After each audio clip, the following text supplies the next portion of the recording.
Hi hello PSC aspirant YouTube ചാനലിലേക്ക് സ്വാഗതം. ഇന്ന് നമ്മൾ PYQ സെഷനിലെ ഡേ 2 ആണ്. ഇന്ത്യൻ ഹിസ്റ്ററിയുടെ ഭാഗത്തു നിന്നുള്ള ചോദ്യങ്ങളാണ് നോക്കുന്നത്. അപ്പോൾ എല്ലാവരും ഒരു പേനയും പേപ്പറൊക്കെ ആയിട്ട് ഇരിക്കുക, കിട്ടാത്ത പോയിന്റ്സ് നോട്ട് ചെയ്യുക, അത് ഡെയിലി വായിക്കുക. അപ്പോൾ നമുക്ക് ഒട്ടും വൈകിക്കാതെ തന്നെ നമ്മുടെ ക്ലാസ്സിലോട്ട് കിടക്കാം. പൂന സന്ധി ആരുമായി ബന്ധപ്പെട്ടിരിക്കുന്നു? പൂന സന്ധി ആയിട്ട് ബന്ധപ്പെട്ടിട്ടുള്ള ആളാണ് BR Ambedkar. Doctor BR Ambedkar Poona സന്ധി.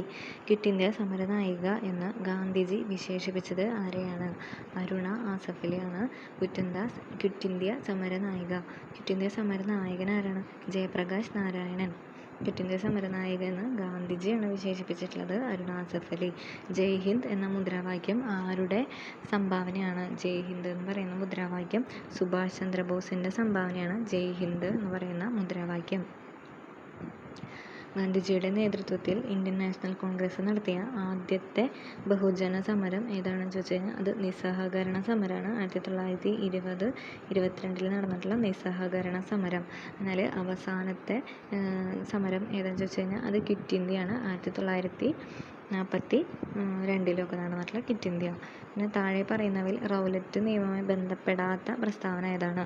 അപ്പോൾ ഏതൊരു ഇന്ത്യക്കാരനെയും വാറന്റില്ലാതെ അറസ്റ്റ് ചെയ്യാം, അത് റൗലറ്റ് നിയമത്തിൽ പറയുന്നതാണ്. പ്രത്യേക കോടതികളിൽ രഹസ്യ വിചാരണ നടത്താം, അതും പറയുന്നുണ്ട്. കോടതി വിധിക്കെതിരെ അപ്പീൽ സ്വീകരിക്കാം, അത് റൗലറ്റ് നിയമത്തിൽ പറയുന്നില്ല. അപ്പോൾ ഇതാണ് ആൻസർ. വിചാരണ കൂടാതെ തടവിലിടാമെന്ന് പറയുന്നത് റൗലറ്റ് നിയമത്തിൽ പറയുന്നത്. അപ്പോൾ റൗലറ്റ് നിയമത്തിൽ ഏതൊരു ഇന്ത്യക്കാരനെ വാറന്റില്ലാതെ അറസ്റ്റ് ചെയ്യാം, പ്രത്യേക കോടതികളിൽ രഹസ്യ വിചാരണ നടത്താം, വിചാരണ കൂടാതെ തടവിലിടാം. ഇനി താഴെ കൊടുത്തിരിക്കുന്ന പട്ടിക പരിശോധിച്ച് അനുയോജ്യമായവ കണ്ടെത്തുക. അതിൽ JM ചാറ്റർജി എന്താണ് നോക്കാം. JM ചാറ്റർജി ഭാരത് മാതാ സൊസൈറ്റിയാണ്. JM ചാറ്റർജിയായിട്ട് ബന്ധപ്പെട്ടതാണ് ഭാരത് മാതാ സൊസൈറ്റി. ബരീന്ദ്രനാഥ ഘോഷായിട്ട് ബന്ധപ്പെട്ടതാണ് അനുശീലൻ സമിതി. ബരീന്ദ്രനാഥ ഘോഷാണ്. പിന്നെ ചന്ദ്രശേഖർ ആസാദ്, അത് ഹിന്ദുസ്ഥാൻ റിപ്പബ്ലിക്കൻ അസോസിയേഷൻ. ചന്ദ്രശേഖർ ആസാദാണ് ഹിന്ദുസ്ഥാൻ റിപ്പബ്ലിക്കൻ അസോസിയേഷൻ്റെ ആൾ.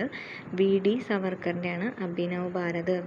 അപ്പോൾ JM ചാറ്റർജി ഭാരതമാത. A3 വരുന്ന ആകെ ഒരു ഓപ്ഷനേ ഉള്ളൂ ഇത്. JM Chatterjee Bharat Mata society, Barindranath Ghosh Anushilan Samiti, Chandrashekhar Azad Hindustan Republican association, VD Savarkar Abhinav Bharat. അടുത്ത ചോദ്യം, 1857 കലാപത്തിൽ ആരയിൽ നേതൃത്വം നൽകിയ നേതാവ്? ആരയിൽ നേതൃത്വം നൽകിയിട്ടുള്ളത് കൺവർ സിംഗ് ആണ്. കൺവർ സിംഗ്. ഇനി താഴെ തന്നിരിക്കുന്ന സൂചനകൾ വായിച്ച് അവ ഏത് ആക്റ്റുമായി ബന്ധപ്പെട്ടിരിക്കുന്നു എന്ന് കണ്ടെത്തുക. കേന്ദ്രത്തിനും അന്നത്തെ പ്രവിശ്യകൾക്കുമായിട്ട് അധികാരം വിഭജിച്ചു.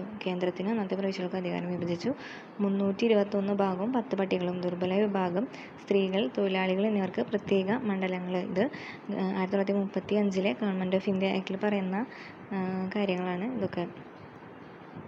പുതിയ SCERTയിൽ പറയുന്നുണ്ട്. 7 അല്ലെങ്കിൽ 9ാം ക്ലാസ്സിലത്തെയാണ് അതുള്ളത്. കേന്ദ്രത്തിന് അന്നത്തെ പ്രവിശ്യകൾക്ക് അധികാരം വിഭജിച്ചു. 321 ഭാഗവും 10 പട്ടികയും. ദുർബല വിഭാഗം, സ്ത്രീകൾ, തൊഴിലാളികൾ, അവർക്ക് പ്രത്യേക മണ്ഡലങ്ങൾ. 1935 ഗവൺമെൻറ് ഓഫ് ഇന്ത്യ ആക്ട് ആയിട്ട് ബന്ധപ്പെട്ടത്. ഇന്ത്യൻ നാഷണൽ കോൺഗ്രസ് പൂർണ്ണ സ്വരാജ് പ്രഖ്യാപിച്ചത് ഏത് സമ്മേളനത്തിൽ വെച്ചിട്ടാണ്? ലാഹോർ സമ്മേളനത്തിൽ വെച്ചിട്ടാണ്. 1929 ജവഹർലാൽ നെഹ്റു ആയിരുന്നു അതിൻ്റെ അധ്യക്ഷൻ. അതിൽ തീരുമാനം എടുത്തതാണ് 1930 ഗാന്ധിജിയുടെ നേതൃത്വത്തിൽ നിയമലംഘനം തുടങ്ങാം എന്ന്. 1957 വിപ്ലവവുമായി ബന്ധപ്പെട്ട് താഴെ പറയുന്ന പോലെ തെറ്റായ പ്രസ്താവന ഏതാണെന്നാണ് ചോദിക്കുന്നത്. തെറ്റായത്. 1957 വിപ്ലവം ആദ്യം പുറപ്പെട്ടത് സൂററ്റിലായിരുന്നു. അത് തന്നെ തെറ്റാണ്. സൂററ്റല്ല, മീററ്റിലാണ് ആദ്യം പൊട്ടിപ്പുറപ്പെട്ടത്. അപ്പോൾ തെറ്റായതെന്ന് ചോദിക്കുമ്പോൾ 1 ഉള്ളത്. അപ്പോൾ ഇത് ക്യാൻസൽ ചെയ്യാം. പിന്നെ ഡൽഹിയിൽ വിപ്ലവത്തിൻ്റെ നേതാവ് ബഹദൂർ ഷാ ഉണ്ടായിരുന്നു. അത് ശരിയാണ്. അപ്പോൾ ക്യാൻസൽ ചെയ്യാനൊന്നുമില്ല. കാൺപൂരിൽ വിപ്ലവത്തിൻ്റെ നേതാവ് കൺവർ സിംഗ് ആയിരുന്നു. കാൺപൂരിൽ കൺവർ സിംഗ് അല്ല, കാൺപൂരിൽ നാനാ സാഹിബായിരുന്നു. അപ്പോൾ ഇത് തെറ്റാണ്. അപ്പോൾ 3 ഉള്ളത്. ഇത് ക്യാൻസൽ ചെയ്യാം. അവധിലും ലക്നൌവിലും വിപ്ലവം നയിച്ചത് ബീഗം ഹസ്രത്ത് മഹൽ. അത് ശരിയാണ്. അപ്പോൾ നമ്മുടെ ആൻസർ 1ഉം 3ഉം ആയിട്ട് വരും. അപ്പോൾ 1957 വിപ്ലവം പുറപ്പെട്ടത് മീററ്റ്. ഡൽഹിയിൽ നേതൃത്വം ബഹദൂർ ഷാ രണ്ടാമൻ. കാൺപൂരിലെ നാനാ സാഹിബ്. കൺവർ സിംഗ് ആരയിലായിരുന്നു. അവധിയിലും ലക്നൌവിനും വിപ്ലവം നയിച്ചത് ബീഗം ഹസ്രത്ത് മഹൽ. പിന്നെ സൈനിക സഹായ വ്യവസ്ഥ നടപ്പിലാക്കിയിട്ടുള്ളത് ആരാണ്? അത് വെല്ലസ്ലി പ്രഭുവാണ് സൈനിക സഹായ വ്യവസ്ഥ നടപ്പിലാക്കിയത്. ഇന്നത്തെ ക്ലാസ് ഇത്രയേ ഉള്ളൂ. എല്ലാവർക്കും ഇഷ്ടപ്പെട്ടു എന്ന് വിചാരിക്കുന്നു. ഇഷ്ടമായാൽ സബ്സ്ക്രൈബ് ചെയ്യുക, ലൈക്ക് ചെയ്യുക, കമൻറ്റ് ചെയ്യുക, ഒന്ന് സപ്പോർട്ട് ചെയ്യുക. പിന്നെ ഇന്ത്യൻ ഹിസ്റ്ററിയുടെ ഭാഗത്തു നിന്നുള്ള ഒരു ചോദ്യം അതിൻ്റെ ആൻസറും എല്ലാവരും ഒന്ന് കമൻറ്റ് ചെയ്യാനായിട്ട് ശ്രദ്ധിക്കുക. അപ്പോൾ ബൈ.